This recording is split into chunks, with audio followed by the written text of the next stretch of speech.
এক বাবা এসে বললেন, ওমরে ফারুক আমার ছেলে কথা শোনে না, বেয়াদব। ওমরে ফারুক ছেলেরে ডাকলেন, বাবা তুমি তোমার আব্বাজানের কথা শোনো না, এটা তো কবিরা গুনাহ। ছেলে বলে, ওমরে ফারুক সব দায়িত্ব আল্লাহ ছেলে মেয়েদেরকে দিয়েছে, বাবা মাকে কোনো দায়িত্ব দেয় নাই। ওমরে ফারুক বললেন, অবশ্যই দায়িত্ব দিয়েছে।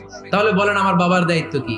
উনি বললেন, প্রাইমারিলি প্রথমত 3 দায়িত্ব। পৃথিবীর প্রতিটি বাবার উচিত ছেলেদের মেয়েদের জন্য ভালো মায়ের ব্যবস্থা করা। 2 নম্বরে সুন্দর তার একটা নাম রেখে দেয়া। 3 নাম্বার তার আল্লাহর কিতাব শিক্ষা দেওয়া। এবার ছেলেকে আমার আব্বা 3টার একটাও করে নাই।